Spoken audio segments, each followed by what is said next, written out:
오늘 시간에는 나와 함께 깨어있으라는 제목으로 하나님 말씀 증거하도록 하겠습니다. 앞에 있는 화면을 봐주시길 바랍니다. 여기가 어디냐면 이스라엘 나라 예루살렘 근처 감람산입니다. 이쪽이 예루살렘 이제 도시, 또 예루살렘 성벽, 통곡의 벽이 있는 지역이고요. 이제 여기가 이제 골짜기지요. 그리고 감람산이 있습니다. 현재 감람산의 모습은 예수님 당시의 감람산의 모습하고 많이 다릅니다. 이제 성지 순례를 할 수 있도록 여러 이제 관광 상품들이 좀 개발이 되어 있지요. 감람산 한쪽 구석에 겟세마네라고 하는 곳이 있었습니다. 현재 겟세마네에는 만국교회가 세워져 있고요. 여기서 이렇게 길 타고 이렇게 언덕을 올라가면 주기도문교회, 예수님 승천교회가 있고, 이렇게 다시 좀 내려오면 이쪽 지역이요 전부 다 무덤입니다. 무덤이 엄청나게 많이 있지요. 이렇게 내려오다가 보면 막달라 마리아 기념교회가 있고, 또 예수님의 어머니 마리아의 무덤이 있는 교회가 이렇게 있습니다. 다음 화면 한번 봐주시기 바랍니다. 이게 그 감람산에 있는 유대인들의 무덤입니다. 엄청나게 크고 엄청나게 무덤들이 많습니다. 유대인들의 무덤은요, 한국 무덤까지 이렇게 흙에다가 봉분을 세워갖고 땅에다가 묻는 무덤이 아니고 이렇게 돌로 만들어져 있는 무덤들인 거예요. 왜 유대인들이 겟세마네도 그 감람산에다가 이렇게 무덤을 많이 만들어 놓았냐면, 메시아가 오시게 되면 이제 이 메시아가 감람산 근처에 오셨을 때 이제 그때부터 부활이 시작된다고 믿고, 이제 이 감람산에 있는 사람들로부터 먼저 이제 부활된다고 믿는 거예요.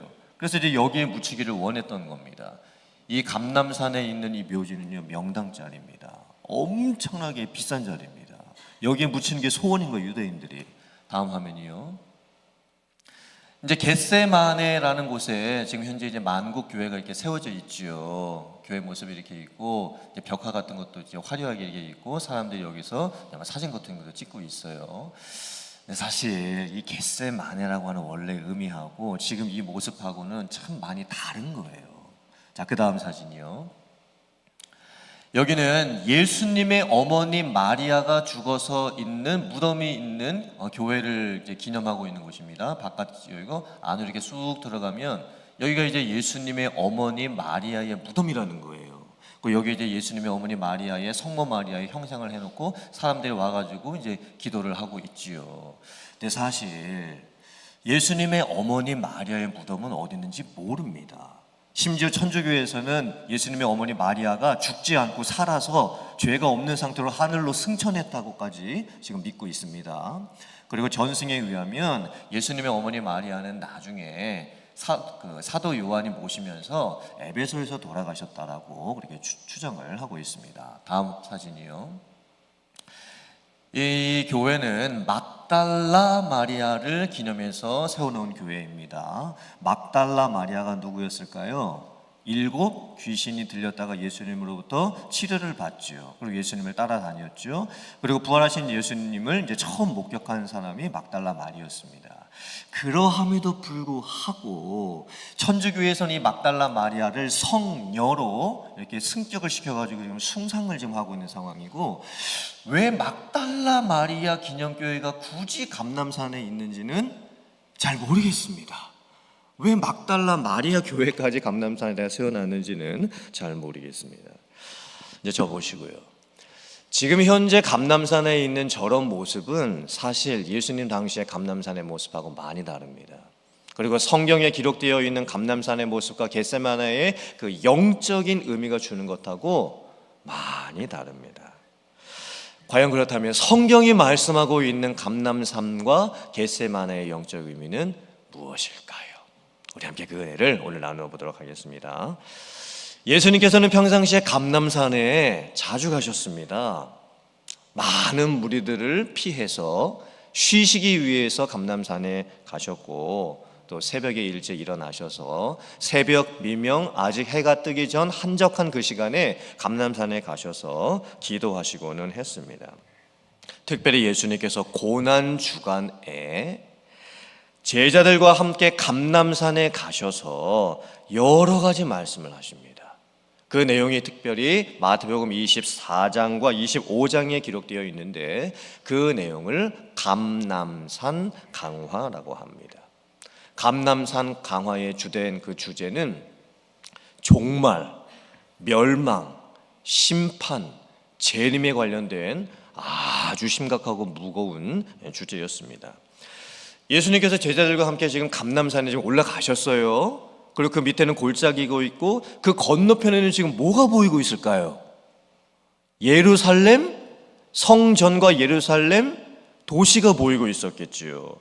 그때 예수님께서 제자들에게 충격적인 말씀을 하십니다. 지금 너희들이 보고 있는 예루살렘 성전이 무너질 날이 올 것이다. 돌 위에 돌 하나도 남지 않고 다 무너지게 될 것이다.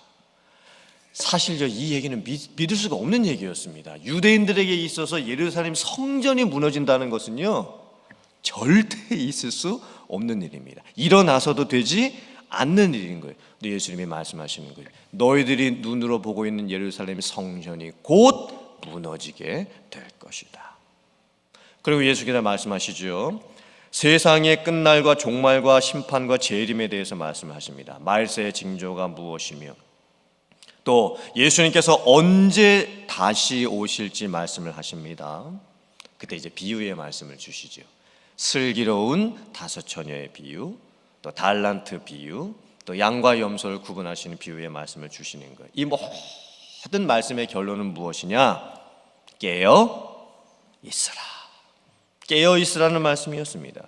예수님께서 언제 오실지 모르고 도적같이 오실 터이니 슬기로운 처녀처럼 기름을 준비하며 깨어 있고, 또 달란트 비유처럼 우리에게 맡겨주신 그 많은 것들을 주님을 위해서 선하게 섬기면서 사용을 하고 있으라.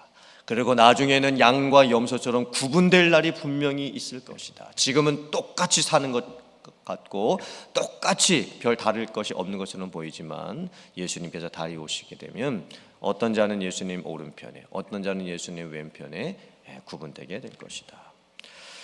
그리고 예수님께서 이제 감람산 강화를 마치시고 나서 목요일날 저녁에 제자들과 함께 최후의 만찬을 하시지요.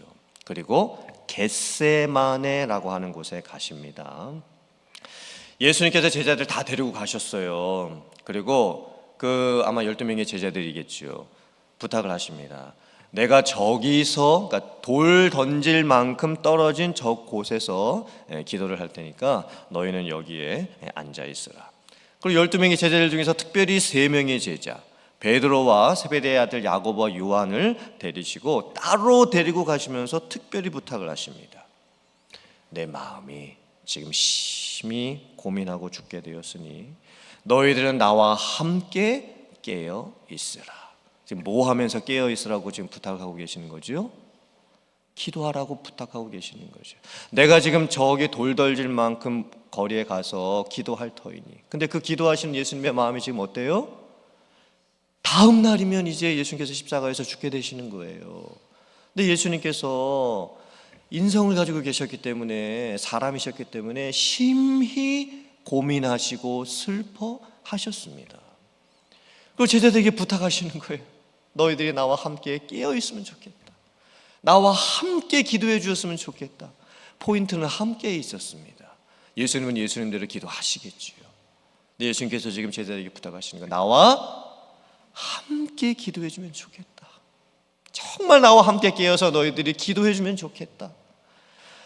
예수님께서 가셔서 이제 기도하십니다. 아버지여, 이 잔을 내게서 옮기시옵소서. 그러나 나의 원대로 하지 마옵시고 하나님 아버지의 원대로 하시옵소서.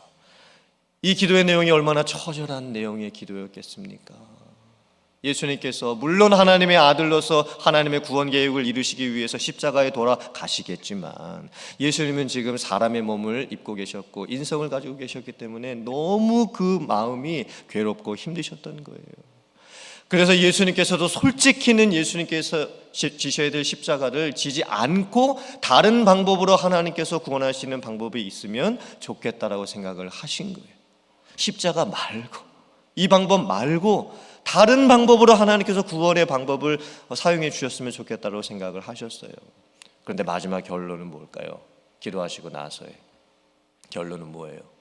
나의 원대로 하지 마시옵고 아버지의 원대로 하시옵소서. 그리고 나서 제자들에게 다시 왔는데 제자들이 뭐라고 있습니까? 자고 있습니다. 그때 예수님께서 뭐라고 말씀하십니까? 어찌하여 자고 있느냐? 너희가 한시라도 나와 함께 깨어있을 수 없더냐?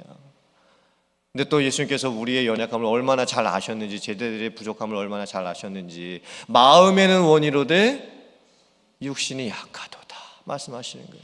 즉 예수님께서도 제자들의 마음을 아셨어요. 제자들의 속마음이 정말 그래 우리도 예수님과 함께 깨어 있어야 되겠다, 기도해야 되겠다, 그 마음이 있다라는 것은 아셨어요. 근데 항상 사람이 그렇죠. 우리가 마음은 원이고 마음을 할 수 있을 것 같은데 실제로는 못해요.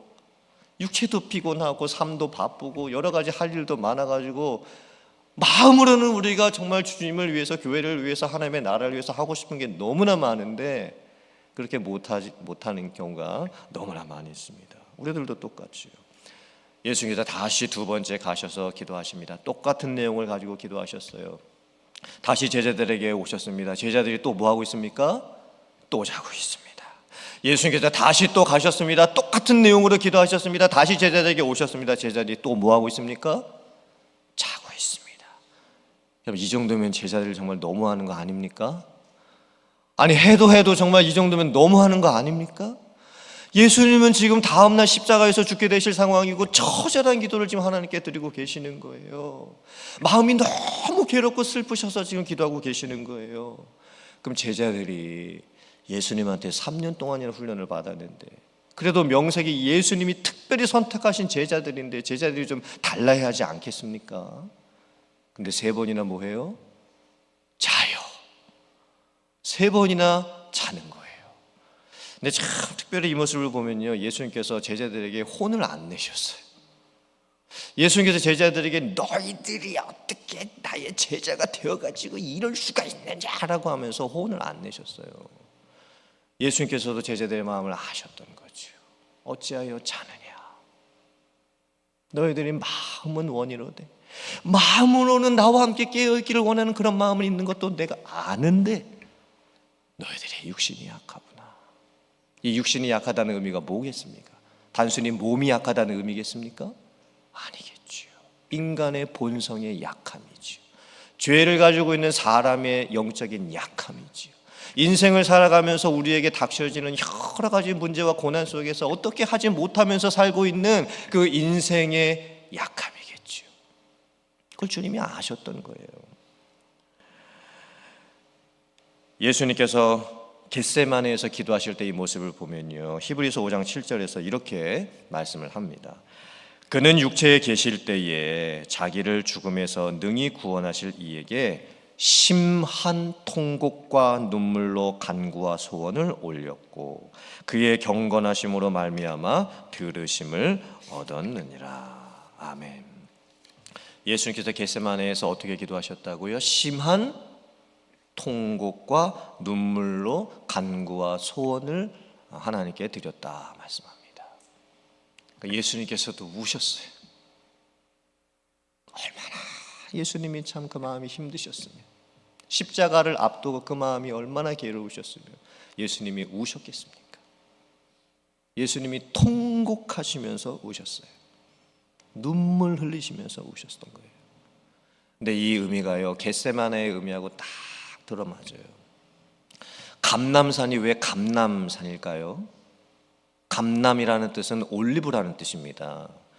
그러니까 올리브 나무가 많이 심겨져 있어서 마운틴 오브 올리브, 감람산인 거예요. 겟세마네는 왜 겟세마네일까요? 잘 끊어 읽으셔야 돼요. 겟세마네 이렇게 끊어 읽으셔야 돼요. 겟은 어떤 틀입니다. 틀. 그다음에 세마네가 무슨 뜻이냐면 기름이 이런 거예요. 그럼 겟세마네라는 의미는 뭡니까? 기름 짜는 틀입니다. 그러니까 감람산에 올리브 나무가 많이 심겨져 있었으니까 옛날에 이제 올리브 오일을 이제 짜내야 될 텐데, 오늘날에는 올리브 기름을 화학적 방법으로 추출을 해내죠. 쉽게 추출을 해냅니다. 그런데 예수님 당시에는 올리브 기름을 어떻게 짜야 됐을까요? 압착, 누르고 빻고 짓이기고 갈고 이렇게 해가지고 물리적인 힘을 가해서 올리브 기름을 짰던 거예요. 그러면 생각해 보세요. 이 기름 짜는 그 틀이 있지 않겠습니까? 겟세마네. 그럼 거기다가 이제 올리브를 넣고 기름을 짤 때 그게 쉽게 짜집니까? 기름을 짤 정도면요, 정말 엄청난 그 수고가 들어가야 기름을 짜낼 수가 있는 거예요. 근데 가만히 한번 이 겟세마네 기름 짜는 틀, 올리브 기름 짜는 모습하고 예수님께서 십자가 지시기 전날 겟세마네에서 자기 자신을 하나님 앞에 드리면서 기도하시는 모습하고 한번 생각해 보세요. 똑같은 거예요. 지금 예수님이 심한 통곡과 눈물로 하나님 앞에 기도하시는 그 모습이 마치 자기 자신을 누르고 쥐어짜고 그다음에 갈아내고 엄청난 그런 힘겨움 속에서 지금 겟세마네에서 지금 예수님께서 기도하고 계셨던 거예요. 이 의미가 바로 겟세마네 기도였습니다. 그런데 예수님께서 기도하셨을 때 이 잔을 내게서 옮기시옵소서. 예수님도 사람의 뜻이 있으셨습니다. 사람의 마음이 있으셨어요. 그런데 마지막은 결론이 뭡니까? 나의 원대로 하지 마옵시고 하나님 아버지의 뜻대로 되기를 원하나이다. 이 기도가 우리들의 기도가 되어야 될 줄 믿습니다. 우리들도 내가 하고 싶은 마음이 많이 있죠. 나의 욕심도 많이 있겠죠. 그런데 정말 우리가 기도의 자리에 나갔을 때 처음에는 내 뜻대로 시작을 하더라도 마지막에는 우리의 기도가 하나님, 제 뜻은 이렇지만 그러나 모든 것이 하나님의 뜻대로 되기를 원합니다. 그리고 제가 그 하나님의 뜻대로 순종하겠습니다. 이 겟세마네의 기도가 여러분들의 기도가 되시고 그 기도에 응답하시는 하나님의 역사를 체험하는 여러분들 되시기를 주님의 이름으로 축원합니다. 제자들에게 부탁하셨죠. 너희도 나와 함께 깨어 있어라. 시험에 들지 않게 기도하라. 제자들이 3번이나 그 말씀에 순종을 하지를 못합니다. 너무 피곤해서 잠들고 맙니다. 제가 보여드렸던 사진 잘 기억해 보세요. 지금 감람산의 한쪽 편에는요 묘지가 있습니다. 죽은 사람들이 지금 거기에 묻혀 있는 거예요. 너무 이게 아이러니한 모습 아닙니까? 감람산에서 겟세마네 동산에서 예수님께서 제자들에게 너희들이 나와 함께 깨어 있으라, 영적으로 깨어 있으라 이렇게 말씀하셨는데 지금 감람산에 지금 뭐가 가득합니까? 시체가 가득합니다. 무덤이 가득한 거예요. 어떻게 감람산이 그렇게 변해버렸을까요? 너무 아이러니한 모습입니다. 우리가 이스라엘의 성지순례 가서 보게 되는 그런 감람산의 모습하고 진짜 예수님께서 감람산과 겟세마네 동산에서 말씀하셨던 영적인 의미하고 너무 다른 거예요. 그곳에는 지금 무덤이 있습니다. 죽은 사람들이 묻혀 있는 거예요. 아무것도 할 수 없는 사람들이 그곳에 다 묻혀 있습니다. 예수님께서 우리들에게 말씀하십니다. 나와 함께 깨어 있으라. 깨어 있으라고 말씀하시는 거예요. 너희가 어찌하여 나와 함께 한시도 깨어 있을 수 없더냐? 또 이렇게 우리에게 권면의 말씀도 주고 계시는 거예요. 사랑하는 성도님들, 이제 우리가 우리의 삶을 살아가면서 결단하기를 원합니다. 주님과 함께 깨어있는 삶, 주님의 뜻을 바라볼 수 있는 삶, 주님께서 정말 언제 다시 오실지 모르는데 그런 가운데서 우리가 긴장감을 가지고 살 수 있기를 간절히 원합니다.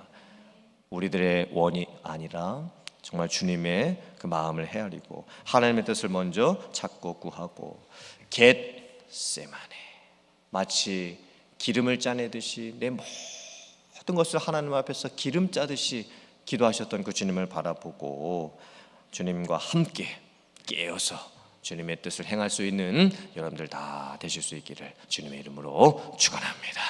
아멘.